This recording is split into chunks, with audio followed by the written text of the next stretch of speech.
ابتدى يفكس لبين رمضان. لو انت عبيط يا عم، والحمد لله كسبنا السوبر. واحد اخيرا الصراحه يطلع مبسوط شويه بدل التكشير اللي كان بيحصل في الحلقات اللي فاتت. ماتش كان الاهلي لازم يكسبه، والبطوله كان لازم يكسبها الاهلي طبعا، جايه بعد شويه تعثرات والدنيا ما كانتش احسن حاجه. مبروك عليكم وعقبال باقي الماتشات كده ان شاء الله. فلايك بقى وفولو، فيلا بينا نبدا. نتكلم بصراحه بشويه عقل، يعني الفرحه جميله وكل حاجه حلوه، بس خلينا نتكلم بشويه عقل. خش في الشوط الاول على طول. الراجل ابتدى بنفس التشكيله للاسف، بس ابتدى ضاغط ودي حاجه كويسه. انا ما كنتش متوقع الصراحه، كنت متوقع اللي هو يرجع ورا شويه، بس ابتدى ضاغط. وهنا تيجي نقطه بصراحه، احنا ضاغطين والدنيا تمام، والزمالك ما فيش يعني مش عارفين يطلعوا بالكوره اصلا، ما فيش خالص. كل دي عوامل بينك بشكل احسن. انت لحد الدقيقه 45 صراحة الأهلي يعني ما عملش هجمة واحدة شكلها كويس. اللي انت جاي تكلمنا عن المشاكل واحنا كسبانين، يعني هو ده أحسن وقت الواحد يتكلم فيه بصراحة عن المشاكل. ممكن ناس كتير ما تتقبلش، بس يعني الواحد بيقول اللي قدامه عشان ما جيش دلوقتي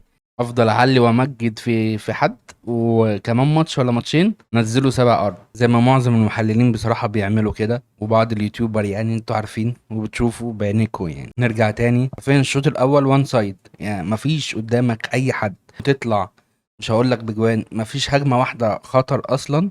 دي مشكلة مدرب. جايز يكون لسه اللعيبة بتشرب فكره، ممكن بنسبة كبيرة. فنعديله عادي يعني، مش قوي بصراحة. يعني فايلر تاني ماتش ليه جه كان كسبان الشوط الأول 3-1 ولا 3-0، بس عارف انت سلكها له وعديها له كده ماشي. اللي ما تسلكش بقى بصراحة هي نقطة زيزو بن شرقي. يعني الهدف بتاع النهارده وهدف الماتش بتاع سيراميكا كان اسيست زيزو. اسيست زيزو من ناحيه ايه؟ اليمين، عامل عرضيه بناحيه اليمين. تيجي بقى للراجل بيلعبوا ايه؟ بيلعبوا نص ملعب ناحيه الشمال، لو هو وتريزيجيه دوشين بعض ودوشنا معاهم، يعني مش عارفين يلعبوا اصلا مع بعض. هيجي الجون بتاع سيراميكا والجون بتاع الزمالك وبيقولوا كانهم بيقولوا للراجل لا انت غلط. وقلتها زيزو اميز حاجه فيه العرضيات، وهو الماتش ده والماتش اللي فات عرضيه من ناحيه اليمين من ناحيه الشمال زي ما الراجل بيلعبه. فده بيهدم تكتيك الراجل بصراحه. تقول لي لا زيزو حر وبتاع، لا مش حر. يعني هو بيلعب ناحيه الشمال وباين قوي، يعني اكيد ملاحظها. اللي بيلعب ناحيه اليمين هو ديانج. ونخش برضه على النقطه التانيه بتاع بن شرقي. كره زي دي لو جات لبن شرقي وهو واقف ناحيه اليمين عمره ما كان هيستلمها كده ولا هيشوطها كده. فانت امهر واحد عندك في الفريق بتلعبه على عكس ناحيته، مش طبيعي. هو لما جاب الجون وهو على الشمال. يعني شوف الاستلامة وشوف الفينش، كانش هيقدر يعمل الاستلامة والفينش دي هو ناحية اليمين، مستحيل. واديك شفت ماتش سيراميكا، الكرة كانت جايه له اتكلمت عليها وشاطها بشماله وحشة قوي. على فكرة يعتبر قريبة ليها، لكن شفت بقى الماتش ده وهو بيركن بيمينه في فرق ازاي. فبصراحة النقطتين دول يعني، هل هم هيستمروا معانا الماتشات الجاية ولا ايه؟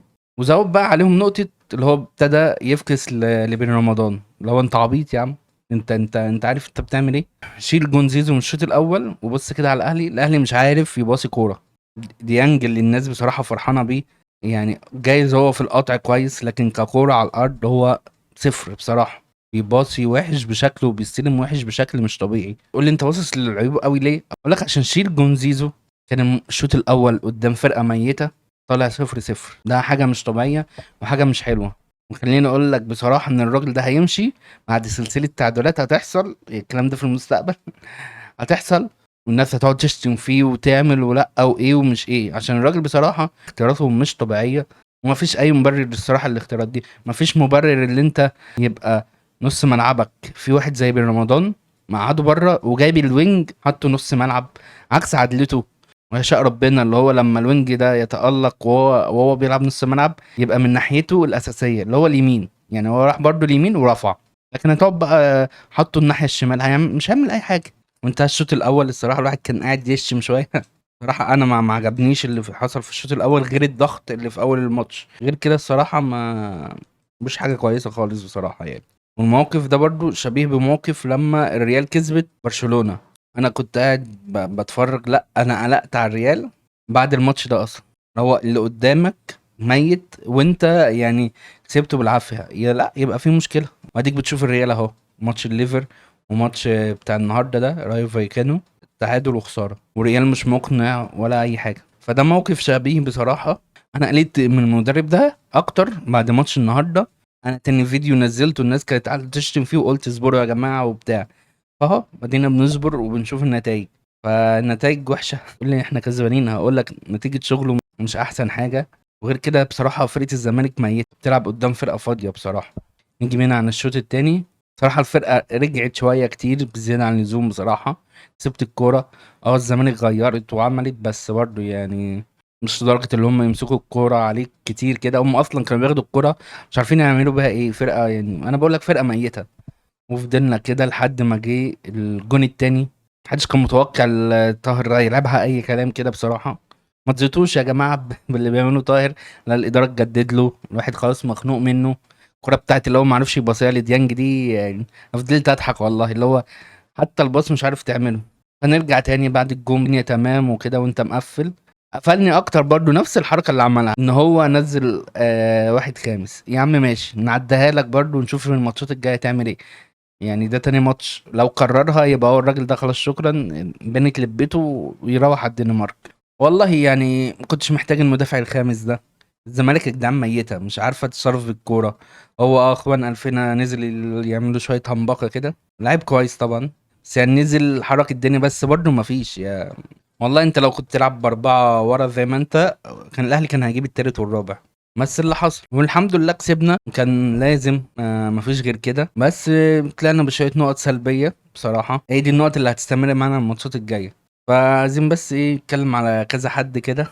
الاخ تريزيجيه، لا هو فاكر نفسه ابن النادي وفاكر نفسه صاحب النادي او حامي النادي، ماسك لنا درع كل كوره عايز هو اللي يشوطها، عايز هو اللي يعمل. مش كده الكوره، مش كده. ولا عشان انت بيتقال عليك ابن النادي يا عم، مش عايزك ابن النادي، وعايزك تبقى زي معلول كده، واحد جاي من تونس يعني بقى اسطوره، او زي بوتريكا. لكن شغل بقى اللي انت عمال تاخد الكوره وعمال تشوط من اي حته، ولا عايز تباصي ولا عايز تعمل اي حاجه ومش قادر تجري. يعني لو هتفضل كده امشي. كنت منتظره والله، واول ماتش بتاع ميامي ده كان توب فيه. بس من بعدها خلاص بقى، عارف انت اللي هو انا صاحب الكوره، محدش هنا هيباصي ولا هيلعب غيري، وانا اللي هجيب الاجوان وانا اللي عايز اعمل كل حاجه. صراحه ده عايز انه مدير فني يطرقع له سكه ودغري، يعني يقعدوا ماتشين ثلاثه هتلاقيه رجع تاني واتعدل. لكن حته اللي هو انا ماسك في الكوره دي وانا صاحب الكوره محدش هيلعب هنا غيري، بيت بصراحه، وبتقفل الواحد منه اكتر واكتر بصراحه.